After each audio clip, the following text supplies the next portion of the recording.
So today we're talking with Ilana Yagudayev, and she is a Jew from a Muslim country, Uzbekistan, who immigrated to the U.S. and became a successful entrepreneur. I don't think I've ever had an Uzbekistanian. I don't know how you say that, like Uzbekistani. Yes, I don't you know what you. actually did a good job. Okay, there you go. I don't ever think I've had one of those. I don't. Certainly not a Jew from that country who immigrated. So tell me a little bit about that story of how you immigrated here and what happened. So we used to live. Uzbekistan used to be one of the 15 republics of Soviet Union, and so I attended Russian. We had Russian schools and we had Uzbek schools, and so I attended Russian schools and learned with everyone. My group of friends were they were from Korea, from Greece. They were it was multi-international group. Tashkent is where I'm from. It's a big city. And so we had big universities there. So a lot of people would come in from different countries to study. Some of them would stay, become professionals and stay. And so that was my group of friends. And growing up, I knew I was a Jew. We did not practice openly. Soviet Union did not give that. We did not have that luxury, but I did know my background. We celebrated our holidays and kept Sabbath at home, and so I knew. And my grandparents were pretty religious, so they had back when before Soviet Union took over. Just a little bit of history of Uzbekistan, the way how we Jews ended up in that region is through trade. So they were trading from Persia, from Afghanistan, and they were coming up. It's like a Silk Road. So China, and so through trade, some families settled in certain areas, and that's how we ended up there. Some people, through the going even further back, after the Spanish Inquisition, when Jews were not welcome in Spain anymore, they kind of went all over the place, and so some of them ended up there as well. Wow. So there's different ways the Jews ended up in that region, and we grew up there. We knew their language. Uh, Everybody, Soviet Union took over. Like it kind of everybody was. We were making it a home, and then when the Soviet Union started falling apart, that's when it's like something happens, and I think the Jews were the first ones to get attacked, and I think something similar is happening in the United States, and that's why to me it's very scary when I see the situations and the anti-Semitism that comes up, because I used to tell this about anti-Semitism to my kids through my experiences, and now my kids are experiencing the same things, which is just the history repeating itself and in a different country. Yeah. Never did I expect for that to happen in the United States. And so, we lived in an apartment building.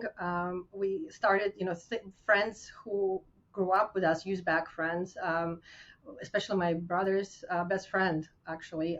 He wanted to burn our apartment. So we actually caught it in time and de-escalated the situation. And then after that, my father said, you know what, I don't think it's safe for us to stay here. So you said it was your brother's best friend? Yes, he grew So up together with him. how does that work? How does a best friend want to burn the Yeah. apartment down of his best friend? How does that work? Because he was told we are Jews, and before it was not. Maybe people knew where it was not. I mean, we grew up together, right? We lived in the same buildings. We went to the same schools, or we played in the same courtyards, playgrounds. It was. I don't know. I don't know what changed. I was 11. I was 12 when all of this, like the big things started happening. Mm. My father didn't allow me to go to school anymore. They were throwing stones at us, screaming, "You're Jews! Get out of here!" Like it was just a lot of unsafe environment for the kids, for us. And so my father did not allow us to go to school, and we were trying to figure out how we can get out of the situation. What city Um, was this? Where were you? this is Tashkent, Uzbekistan. And this So is that a city. This is a big city. This is not like it's a suburbs or somewhere where people not educated, people don't know anything. This is a big city, so this is not like it's like I don't want to say New York City, but it's something like it's like I said, there are a lot of people that that came to that area to live and to study. And so Um, you were in a Muslim country, so I kind of make the assumption that your brother's best friend was a Muslim, right? yes, yes. So do you believe that that had do you believe that that was the root cause of that hatred towards Jews, was because he grew up as a Muslim with that he was indoctrinated with that kind of that ideology? I don't know exactly because they grew up. It was not an issue before. It became an issue when things went sour. Yeah. And so I think this is where the line, it's interesting how the turn of events. I don't know. I can't speak for what happened in their family. I'm sure that kids growing up, in my understanding, it's something that's learned. Right? Hate is something that's learned. It's not Yeah. something that you are born with. And so it's probably was talked about at home, or in the environment that this his friend was in, and it resonated, and we received that hate. Yeah. Well, that's why it's important for all of us to stand up for those that are that need to be defended, and whether they're Jews or Muslims or Hindus or Christians or whatever, hate has no place in any of this. So sorry you had to deal with that, but it led to the life that you now experience and enjoy. So because I think you said at age 13, so shortly after that event, your family said, "Hey, we got to get the heck out of Dodge." Yes, So we're going to move to the U.S. And you moved to where? Where did you move to we before? actually ended up in New York. Okay, So we and moved. that's where you are today. Yeah, that's where I am today. Yes, we're here over 30 years, and I'm very, very grateful. Every day, I'm grateful to God that we're here. I'm grateful to my parents that they brought us here and gave us so many opportunities. Jews back then, even though it was civil, did not have the opportunities to go into school of their choice sometimes. There was, to get a job of their choice sometimes, and so it was not. There were not many opportunities. Here, it's like you all you have to do is just want something, and you can get it. And yes, I understand that there's some, there's minorities, there are different ethnic groups, but there's still a way to get to your goal. And there's so many opportunities here. And so when we came here, my father, like at dinner every time, and he worked very hard. He was a civil engineer in Russia, in Soviet Union. And when we came here, he worked like 2, 3 jobs to support the family, and he did not care. He was sick. It did not matter. He went to work, and every day he would come home for dinner. We would have dinner, and he would tell us how proud that so he counted himself as an American when he got a document, a citizenship, and people would, obviously he had a very heavy accent, and they would say, where are you from? Who are, what nationality you are? And he would say, I'm an American, with pride. And so for him, that was the epitome of like that pinnacle moment, that he became an American. And That's great. so, yes, and that carried with us. We are very grateful, and so my kids are as well, that we Yeah. have. So And every we day I tell them the opportunities that they have, and don't take it for granted. well, that's true. We do take it for granted as a natural born U.S. citizen, of many generations of American natural born citizens. I am grateful, but I have to be reminded of it. I have to go. Okay, there it is a privilege to live here. I thank God for the fact that I was born here and didn't have to experience what so many millions and millions of people like you and your family had to experience and have to run away. But I also think about, man, like there's not anybody trying to escape here. There's nobody trying to leave here. People are willing to crawl under barbed wire, swim through whatever they got to swim through to get into this country, which should tell us how blessed we are to be in Yeah. this country. So I'm glad that you're here and you have maintained. It sounds to me like you've maintained your Jewish faith with your family throughout all of this, and so and you're building a great business, which we'll get to. Now, I am a follower of Jesus Christ, and I know that obviously we have that difference. And just so you know, I usually tell people this before the show starts, and for some reason I didn't say anything. I don't know, but I always sign off with Jesus is King. So when you hear me say that, it has nothing to do with you. I say that every single time. I'm not trying to disrespect my Jewish guest No, on the show. So that's I'm just fine. letting you know that I'm going to say that before we end today. Okay. Now let's talk about your entrepreneurial journey. So you are you're a pharmacist now, you have this grand goal of helping 1 million baby boomers by the age of 20, or by the year 2034 to age gracefully in their homes, which I have a personal story that I'd love to share with you about why I believe that is so important. And you've got this program called Aging Gracefully at Home. Let's take a quick break to thank our amazing sponsors for making this podcast possible. I finally got it. It's the brand new Relay credit card. So check it out. I'm gonna do a little unboxing for you so you can check this out. So here we go. Nice little case, kind of like the American Express. You know, they're not playing. They're doing it right. Oh, look at this. There's a quote right inside that says, "Success is having to worry about every damn thing in the world except money." Johnny Cash. That's pretty good. I've not heard that one. Oh, this is nice. A little thing on the back, up to 1.5% cash back, no annual fees or interest, 30-day billing cycle. And there it is. It's the Relay credit card. It's a Visa. So I'm not going to show you my number, but there it is. Look at that. Boom. Go to therealjasonduncan.com/relay. Thanks for listening to our sponsors. Now, back to the show. So why is that an important thing for you to have these people age in home? Did you have, were like, there's grandparents, there's parents, like what happened to make you attached to that as a mission? So one day I was at work, busy pharmacy, a lot of phone calls, and I pick up the phone. My sister's on the other line, saying, it was shocking because she usually doesn't call me at work, and she said, "Couldn't reach you, but we're in the hospital with mom. She's having a hard time breathing, not quite sure." And I'm her healthcare proxy, so she had to call me. She says, "I'm not sure what's going on. Can you get over here?" And so for me, that was a shock.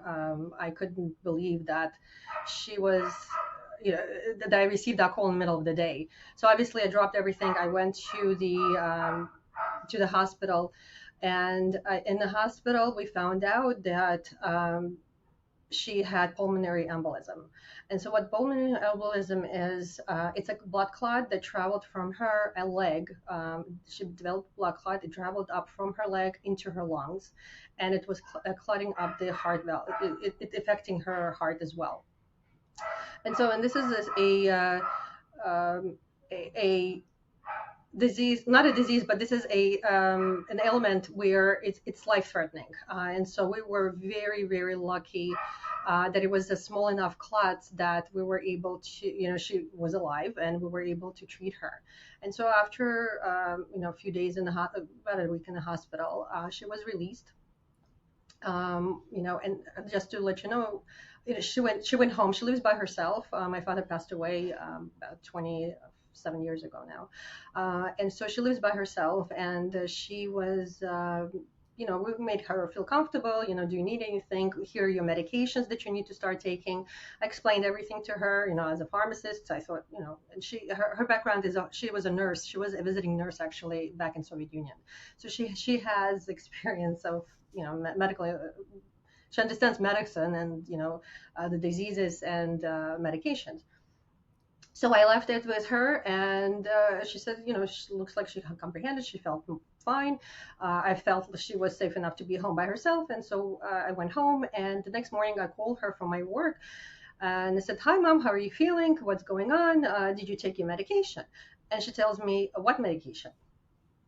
So I said, "Mom, I left it out on the table, kitchen table for you. You're supposed to take these medications to make sure that this doesn't happen again. And, because there's a chance of blood clots coming in." And she was just so disoriented and just I think she never took medications before. And for her, it was such a shock of that change that now she needs to be on medications.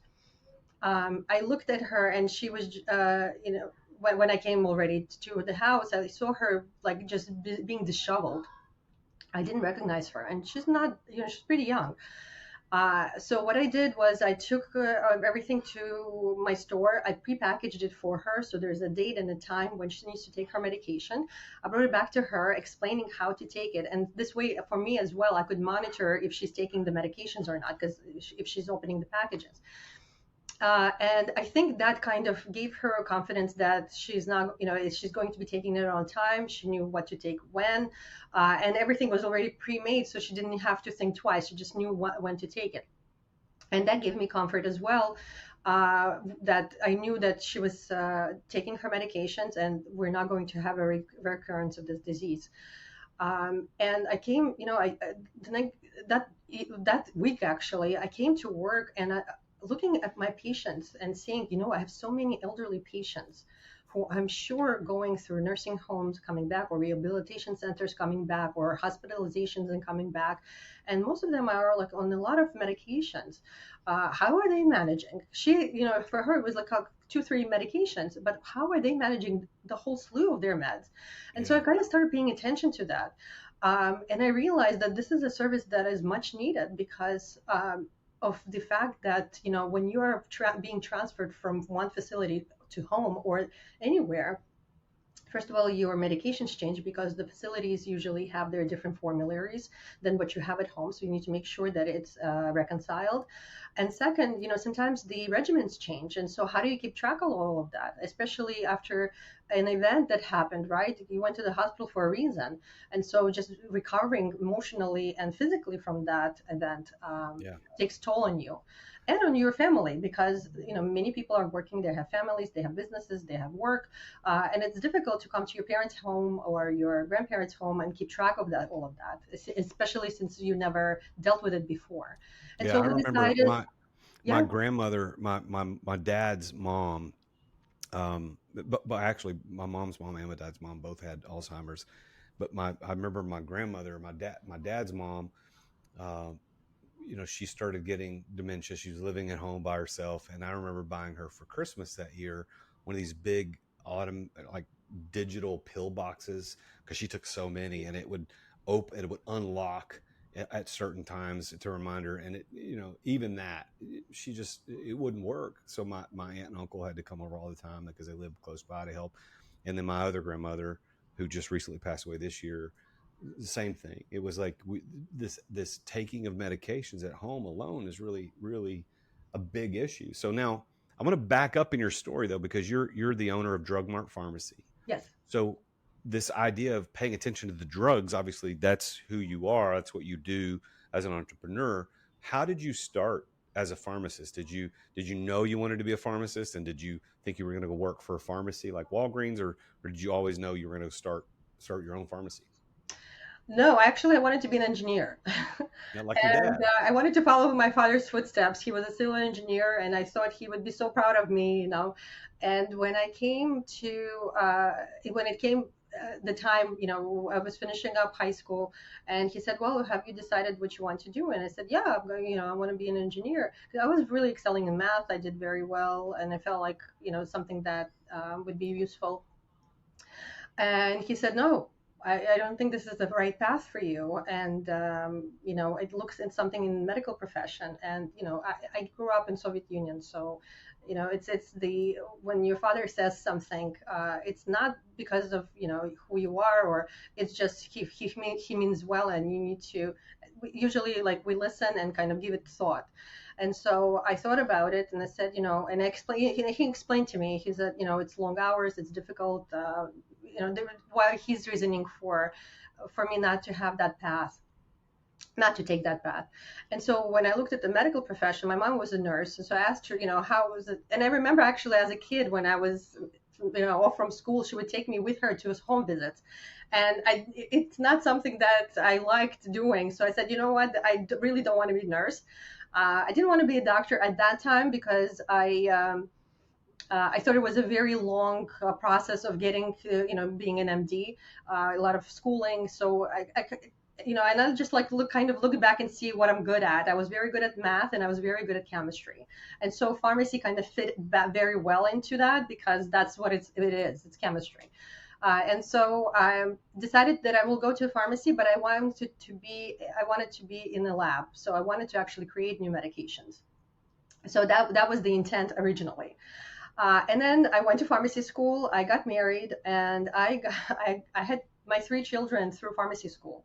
And so it was difficult, and I needed to go to get my master's and my PhD. And so I said, you know what, they're little. I wanted to spend time with them. Let me just kind of get my license, work a little bit, and then go back. And when I started working, I was a little bit disappointed at pharmacy, not because I wanted to be in the retail setting. It's just, when you are in school, you kind of have everything rosy glasses, but then when you come to actual work and, dealing with insurances and just kind of dealing with the back end of pharmacy, I was a little bit taken by that. Yeah, it's very Uh, different when you get in the real world. Everybody oh is yeah. entrepreneurs. They have this idea of experiencing as a consumer whatever it is that they're trying to do, and then you get on the other side of the table. It's like, whoa, whoa, whoa, whoa! This is a lot different than I thought it was Yeah, going to be. for sure. And you're like, I did not sign up for that, right? Well, Uh, when did you start? When did you start Drug Mart? So Drug Mart, I started 5 years ago. Before that, I had Ilana's Pharmacy. It was actually right next to. I graduated St. John's University, and it was not. It's not too far. It's still there. It's not too far from my school where I used to go. It's in the Jamaica Estates area, so we bought a house nearby, and it was perfect. I had my kids, it was easy access to my kids. It was next to my home. I knew my patients. Every time I would go, it was just a big family of. I didn't say my patients or customers were just family and friends, and so it was amazing. I opened it up. It was sweat. Oh my gosh! The first night, I never will forget. It was a grand opening, and I'm like, I never had the experience of owning a business, and I did not sleep that night worrying and like, oh my gosh, like it's done, it's happening, it's actually happening, and then when, little by little, I fell in love with the business. I fell in love with creating relationships. I fell in love with giving to community, and it was such a, it being in a retail pharmacy, you are in the community, and you are so accessible. So people coming in every day talking, and you right away, like they don't have to wait for an appointment to tell you what's going on with them. They can come in and tell you anytime. So it's like that feedback, constant feedback, where Yeah. you recommend something and they come in and like, oh my god, it actually worked. I had so many. I opened up. It was such a it was so interesting. I had so many babies that year where like it was very I forgot the word. We had so one of my first patients came in. She got pregnant and she had a lot of miscarriages, and so she ran into the store asking for a particular medication that could stop the miscarriage. And it said, you know what? I don't have it, but I can get it for you later on today. I was lucky enough to have to sign up with a wholesaler that brought in deliveries twice. So I said, I can order it, I can have it later today. She said, well, perfect, because I need it for the night. I said again. And, a few weeks back, she came back to the store. She said, you don't understand what you did. You saved my child. I still remember them. His name is Max. And it just brings tears to my eyes because That's great. she came back when she gave birth, for me to meet him. And it's just like these relationships that you make. And I know all my patients, their families, what they're going through, all of their things that they go to, happy moments, their sad moments, their difficult moments. And, I'm so grateful that I can support them. Yeah, that's awesome. Well, let's talk. I want to talk a little bit about, before I start asking you some questions about success in general. Age gracefully at home offers adults the comfort of staying at home while receiving nursing facility level care. And you've got this set up with medication management, following up with doctors, support, health goals, like all that stuff. And it's inexpensive. I think it's like starts at $65 a month. And you're currently doing this in New York with your plans to expand. So I'll tell you, and I want to ask you how you're building this, is that one of my goals is I want to make sure that my parents and my mother-in-law, my father-in-law is already deceased, but my parents and my mother-in-law never have to leave their home and go to a nursing home. I want them to be able to stay in their home. And my goal is to be able to be wealthy enough that is a reality, that I can do that. And so programs like yours would certainly make that much easier to accomplish. So Let's take a quick break to thank our amazing sponsors for making this podcast possible. as an entrepreneur running multiple businesses, effective communication is critical for me. I've tried all kinds of outreach tools over the years, but none have compared to Dubb when it comes to driving real results, and that's DUBB. I was one of Dubb's first users. I think it was like 7 years ago when they first launched, and I've been a loyal customer ever since. Dubb has completely transformed my prospecting, my client communication strategy, and here's why. Dubb makes it simple to record personal video messages and share them across email, SMS, social media, and more. And this brings back the face-to-face connection that's missing from most digital outreach. And what happens is my prospects instantly feel more engaged when they can put my face to my name. I end up building a stronger relationship faster by incorporating these video messaging into my workflow. Dubb also provides tracking and analytics so I can see exactly who engages with my videos and how they respond to them. Their automation and their CRM features help me nurture leads and close more deals. I mean, that's what we're trying to do, right, as entrepreneurs.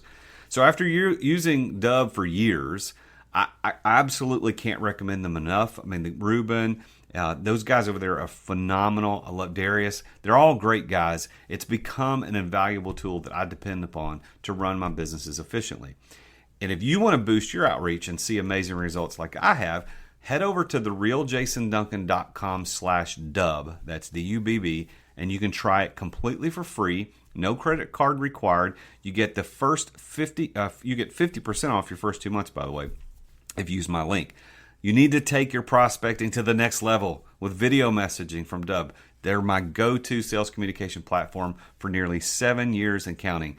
Go to therealjasonduncan.com/Dubb. Try it for free, no credit card required, and you'll get 50% off your first 2 months as well.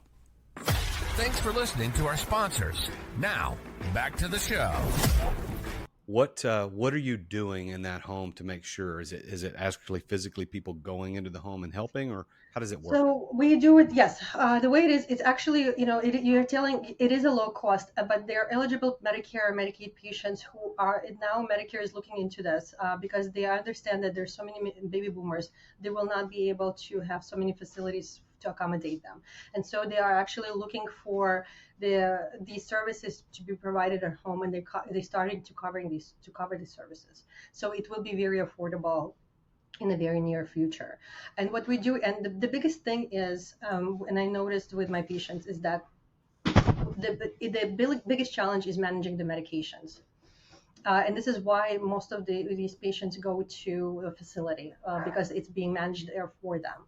And so what we're doing, taking that big load off of managing the medications. We keep track of their refills. We keep track of their therapies. We make sure that they are on the correct medications. They are on correct therapies. We speak to them monthly. Every month we call the doctors to make sure we keep the refills, to make sure that the patients are on appropriate therapy and everything that they should be on. Sometimes we find things to deprescribe. So they've been on certain, with a certain ailment that they've been dealing with, and so we would ask them, how are you doing this? Do you still feel this way? Do you still you need this? And so sometimes we find that patients don't need it anymore, and we call the doctors saying, maybe we should deprescribe this. Yeah. And so this is the biggest thing, is we're monitoring. We do come in for initial visit. We come to their homes. I actually right now I do it myself. I come to their home and I look through their medicine cabinets, all of the medicine, what they are taking, their supplements, as well as their medications. So whatever that they're currently taking, I look through their expiration dates. I look, what do you take? I ask them, what do you take this for, so that they know what it is. And then the medications that they are. So initially, I take away whatever the medications they're on. Those bottles, I take them. I take the supplements because we put them together. So it's a supplement as well as so over-the-counter products as well as medications, and so we package that together. They don't have to do anything. So I take that away from them. We pre-package everything initially, and we send it. we send it to their home. And then after that, we start filling it in our store, and so that we can keep track of what they're getting. We keep track of their over-the-counter products. We're making sure there's no drug interactions. If there's something new that's being ordered, it goes through us, and so we totally keep track of all of that. And I think that this is the biggest burden on the families for these patients. Also, the other hand of it is I found that a lot of people it's difficult for them to give that up. They feel like they're giving up control of their lives through the medications, because they're so used to, either preparing medications for themselves or for their spouse. And so, and that's another unexpected issue that came up. And I had so many patients, or the children of these patients, coming in and saying, I would love this packaging, but my mom is just, she just gets so upset because she feels like this is her job. She's supposed to be doing this. And so my answer to that was, give it a try.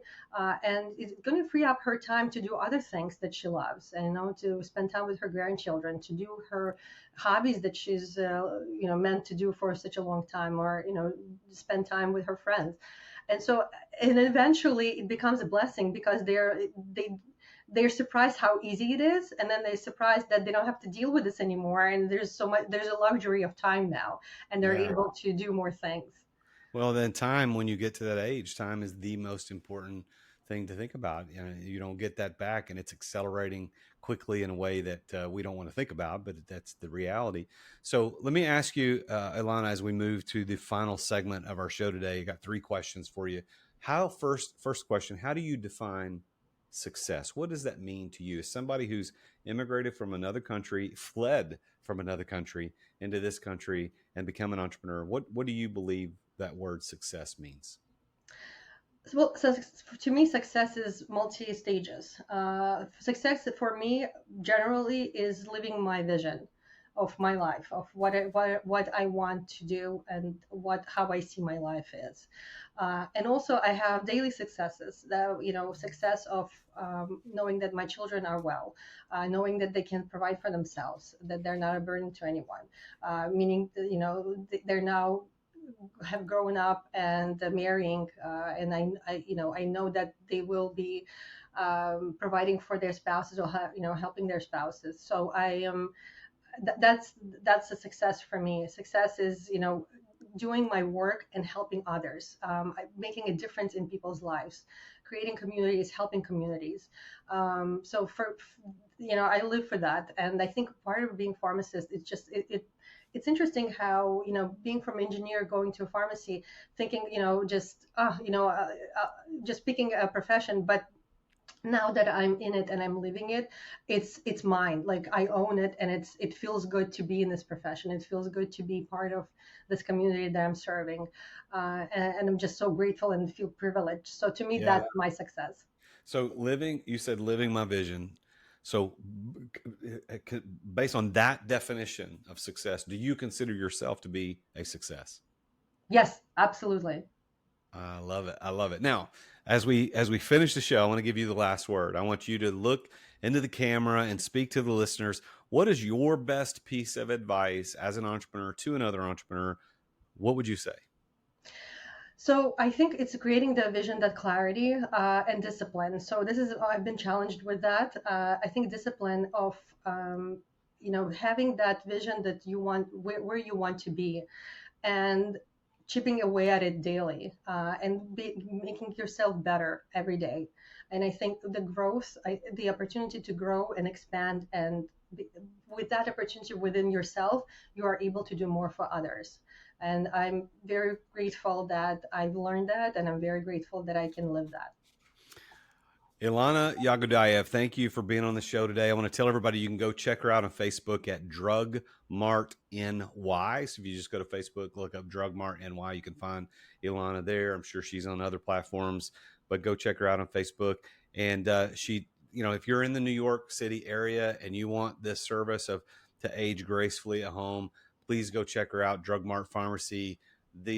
What she's doing is fantastic. So Ilana, thank you so much for being on the show today. It's been an honor to have a conversation with you. It was such a pleasure. Thank you for having me. Well, there you have it. Another successful entrepreneur. This time, an interesting background. I mean, like I said at the beginning, I've never interviewed an Uzbekistani, or I don't know how you would refer to that, but somebody from that country, and certainly somebody who's immigrated and fled for their life as a Jew, being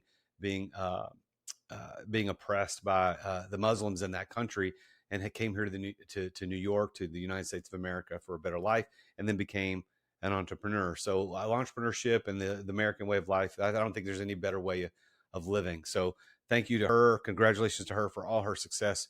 And if you listen to her, she said living her vision is her definition of success. Are you living your vision? Are you living what you want to accomplish? And if not, why not? Why aren't you pursuing that? I want to thank all of you for listening to the show, for watching it. If you're not watching on YouTube, go to therealjasonduncan.com/YouTube. Oh, no, wait, it's youtube.com/therealjasonduncan. And we're just now starting a new channel specifically for this podcast. So you can look up The Root of All Success on YouTube, and you can watch all my episodes. We're over 270 episodes now. So go check it out. Again, thank you for watching. Thank you for listening. As always, I am the real Jason Duncan, and Jesus is King. Thank you for listening to another edition of The Root of All Success with the real Jason Duncan. If you've enjoyed this week's episode, visit therootofallsuccess.com to access the show notes and other helpful resources. Follow Jason on social media at The Real Jason Duncan. See you again next time here on The Root of All Success.